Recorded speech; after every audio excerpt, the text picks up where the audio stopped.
worldwide clenched their girlfriends' cheeks in anticipation of potentially the biggest bust-off in history. But will the Moon Boys bust big time, or are the baby bears ready to bust big?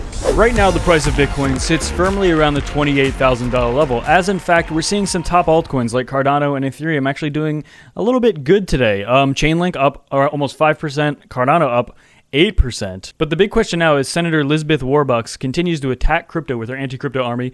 The stock market is doing very well. But will Bitcoin be able to break that $30,000 level, or is something much bigger about to happen? First off, I want to talk about this. Senator Warbucks here, if you look at her donors, she absolutely is not fighting for the common person. She is paid by the billionaires, the bankers that absolutely are not necessarily very keen on crypto here. Compare the list of donors with John Deaton, and you can see, and this should be no really shock to anyone, these people are just paid. That's what lobbying is. They're just paid to go against the interests of people, basically. And what's really funny about this, too, is that we've seen that the U.S. government sold about 10,000 Bitcoin and intends to sell another 40,000 that were connected to that Silk Road, that were linked to Silk Road. What's even funnier than that, too, is that the government is going after Coinbase, but apparently also used Coinbase to dump that Bitcoin. It's crazy to me, right? They're going after... well, we already know they're attacking basically every outlet, every on-ramp to crypto possible. And we're seeing this probably become a very big issue in the next election for U.S. citizens, where there's going to be a chance, there's going to be a candidate, potentially even Senator Warbucks herself, who is going to be very, very anti-crypto. And we're already seeing that narrative be created. We're already seeing that narrative start to take shape. And this is the part where they're going to fight, right? This is the part where they fight us, and we all know what happens after the fighting stage here. And I want to continue with this. United States core PCE came back today. It was estimated about 4.7. It came back about 4.6. 4.7 was the previous one as well. And so this potentially gives room to that narrative of the Fed having a softer landing. It just helps maybe make that narrative more likely. I still think it's very unlikely. But with that being said as well, this also potentially makes it so they don't have to go through with another rate hike, which again, I don't even know if they can without collapsing and breaking more and more things. So, and again, we all know. So right now, in fact, right now, I think Bitcoin's in a good position. Either they stop raising rates because they have to, which will help Bitcoin in my opinion, or they keep raising rates and they keep damaging these banks, which is also just a very good narrative for Bitcoin as well. So I think Bitcoin's looking very good here. We have about a year till the halving as well. This is just a very good, interesting time here where, every bull market, people will get on and tell you the best time you should have bought was in the bear market. Is this literally like the premium time where you should have been buying? Or as myself and many other people were saying, around 15, 16, 17K, was that the very best time to be buying Bitcoin? And it's only going to go up for here for the next year or two?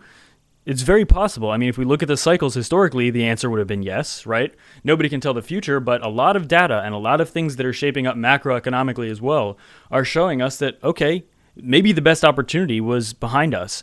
And all those people waiting for that 10K when everybody on the planet was bearish, when everybody was laughing and spitting on the Moon Boys because they were saying, 10K and below, is it possible we will never get that? And the best opportunity to buy Bitcoin has already passed? Well, I think that is a very realistic possibility.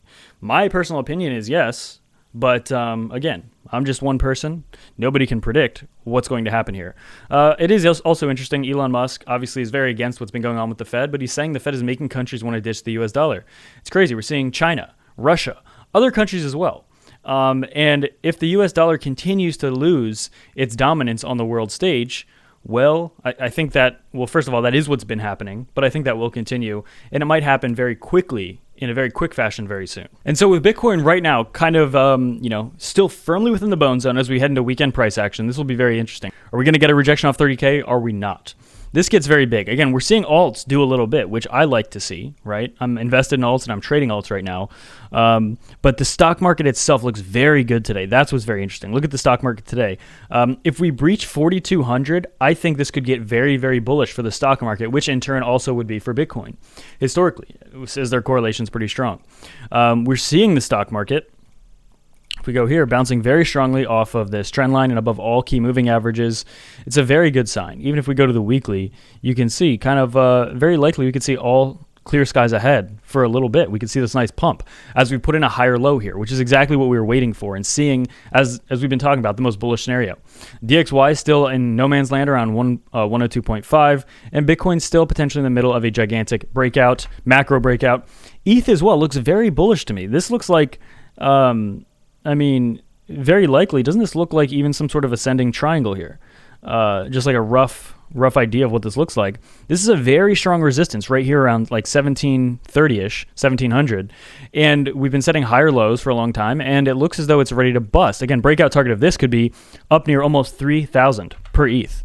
So there's a lot of bullish narrative and a lot of bullish setups, technicals, for a lot of these coins. Bitcoin, Ethereum, Cardano itself also looks very good. I mean, is this potentially, I'm just looking at this real quick, is this like some sort of maybe inverse head and shoulders, something like this, with the neckline being, that's very sloppy.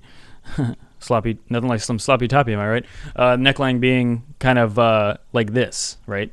Or with these 3 points right here. So Cardano also looking very good. It's up 8% today. So I think as we head into weekend price action, it'll be a little dodgy. Next week is going to be huge. A lot of people are talking, apparently former President Donald Trump's supposed to be indicted early next week. Will that affect crypto price? Maybe not. Who knows? But I just ultimately think next week's going to be really big. Anyway, it's the beginning of a new month. In just one day, beginning of a new month, beginning of a new quarter as well. We're starting quarter 2 of 2023. So very big. A lot of big bullish possibilities for Bitcoin and altcoins here. And I'm still currently trading this up about 20,000 in profit. If you're interested, sign up with the links below. Massive deposit and sign up bonuses as well. And 0 fees when trading with spot using my sign up links below specifically. Without any further ado, it's for me.